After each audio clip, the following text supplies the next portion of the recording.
نے کہا کہ میں بھوکا مر جاؤں گا لیکن صدقہ اور زکوٰۃ نہیں لوں گا، یہ ہمت کہاں سے آتی؟ جس کے ہاتھ پیر سلامت ہے نا وہ یہ لیتا ہوا ویسے بھی اچھا نہیں لگتا. جب اپنا کام نہیں ملتا پھر میں کسی کے پاس چلا جاتا ہوں، پھر دیہڑی پہ کام کرتا ہوں. جب اپنا ملتا ہے پھر اس کو ایک ہفتہ پہلے بتاتے ہیں، پھر ہم آتے ہیں. بچے اور بیگم شکایت تو کرتے ہیں کہ پیسے نہیں ہیں؟ وہ کبھی نہیں بولتے. ہاں جی، وہ کہتے ہیں ہم لون مرچ سے کھا لیں گے لیکن یہ کام نہیں کریں گے. 2-3 مہینے 4 مہینے خرچ نہیں آتا لیکن ہم اپنا حوصلہ نہیں توڑتے، ہم اپنی قوت کو برابر رکھتے ہیں. ہم یہی سوچتے ہیں کہ اللہ کی ذات کام دے گی. اردو پوائنٹ کی ویڈیوز دیکھنے کے لیے ہمارا چینل سبسکرائب کیجیے اور بیل کے آئیکن پر کلک کیجیے تاکہ آپ ہماری تمام آنے والی ویڈیوز سے باخبر رہ سکیں. السلام علیکم ناظرین، آپ دیکھ رہے ہیں اردو پوائنٹ. میں ہوں فاروق شہباز وڑائچ. میں آج آپ کو جس پاکستانی کی کہانی سنانے جا رہا ہوں وہ خوددار ہیں، ہمت والے ہیں، ہنر والے ہیں، کسی کے آگے ہاتھ نہیں پھیلانا چاہتے. وہ یہ کہتے ہیں کہ بھوکا مر جاؤں گا لیکن نہ کسی سے راشن لوں گا، نہ صدقہ لوں گا، نہ خیرات لوں گا. یہ خوددار پاکستانی کون ہیں؟ اشتیاق احمد، جنہوں نے یہ عزم کیا اور کارپینٹر ہیں. نواز شریف کے ڈیری فارم پہ کام کیا، سیٹھ عابد کے گھر کام کیا اور بڑی بڑی کوٹھیوں میں کام کیا. پچھلے 36 سال سے یہی کام کر رہے ہیں، لیکن کہتے ہیں کہ بچوں کو ہمیشہ حلال رزق کھلایا ہے. اور آج بھی وہ یہی چاہتے ہیں کہ ان دنوں میں جب وہ شدید پریشان ہیں وہ یہ چاہتے ہیں کہ مجھے کام دیا جائے اور میں وہ کام کروں تاکہ میں اس معاوضے سے اپنے بیوی بچوں کا پیٹ پال سکوں. اس خوددار پاکستانی کی کہانی کیا ہے، آئیے انہی سے جانتے ہیں. اشتیاق احمد صاحب، آپ اتنے سالوں سے کام کر رہے ہیں، زندگی میں کیا کیا ہوا؟ زندگی میں اونچ نیچ تو آتی ہے، آپ کے ساتھ کیا کیا ہوا؟ ہاں جی، الحمدللہ بہت سارے کام کیے میں نے. تقریباً 1986 سے لے کر آج تک میں کام کر رہا ہوں. کبھی زیادہ بھی کام ہو جاتا ہے، کبھی کم بھی ہو جاتا ہے، کبھی مہینہ 2 مہینے گھر بھی بیٹھنا پڑتا ہے، کبھی بہت زیادہ کام مل جاتا ہے جس سے ہمارا گزر بسر اچھا ہوتا ہے. اور الحمدللہ کوئی پریشانی والی بات نہیں ہوتی ہمیں. اللہ کی ذات جو ہے نا وہ رزق دے رہی ہے، ہم کھاتے ہیں. لوگوں کے گھروں میں جا کے کام کرتے ہیں؟ کوئی اڈا بنایا ہوا ہے؟ کس طرح سے کام ملتا ہے؟ پہلے میں نے دکان کی ہوئی تھی ادھر بٹ چوک میں.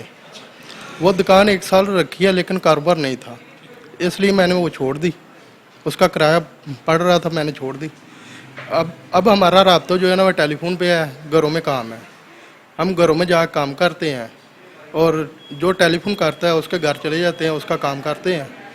تو اس سے مناسب قیمت میں ہم کام کرتے ہیں اور اچھا کام کرتے ہیں. میری عمر اس وقت تقریباً 18-19 سال کی تھی.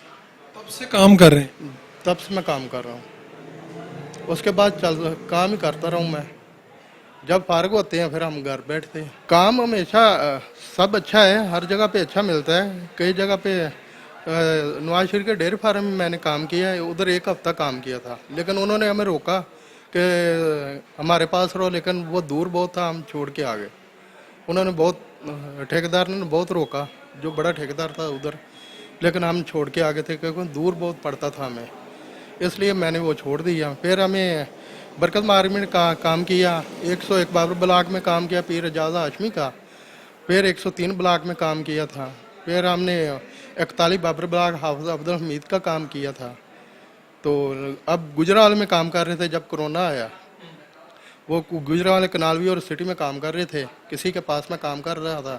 جب اپنا کام نہیں ملتا پھر میں کسی کے پاس چلا جاتا ہوں، پھر دیہڑی پہ کام کرتا ہوں. جب اپنا ملتا ہے پھر اس کو 1 ہفتہ پہلے بتاتے ہیں، پھر ہم آتے ہیں. سب سے زیادہ آمدن جو ہے ہماری، جو آمدن ہے نا، اپنا کام ملے تو پھر ہم زیادہ پیسے کما لیتے ہیں. اگر کسی ٹھیکیدار کے پاس ہوں پھر وہ ہمیں 1500 روپیہ دیہڑی دیتا ہے، ہم اس سے اپنا گزارا جو ہے نا وہ کرتے ہیں. نا آپ کی اچھی سے اچھی آمدن جب کسی سال میں ہوئی ہوگی تو کتنی ہوئی ہوگی؟ کم سے کم یہی ہے کوئی 35-40 ہزار کسی مہینے کما لیتے ہیں ہم. کسی مہینے وہ نارمل ہے. جیسے وہ انسان ہے نا کہ کم ریٹ پہ کوئی کام کراتا ہے ہم وہ بھی کر دیتے ہیں، ہم منع نہیں کرتے.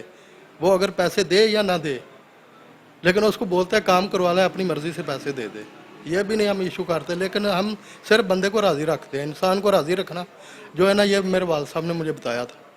تھوڑا سا ٹیکنیکل کام ہے، 35-36 سال سے آپ کر رہے ہیں. لوگ تو اس میں بڑی بےایمانی بھی کرتے ہیں اور بڑے زیادہ پیسے کما لیتے ہیں. نہیں سر جی، یہ ہم کام نہیں کرتے. 1-2 جگہ پہ آفر ہوئی تھی، وہ کچی کوٹی فلیٹوں میں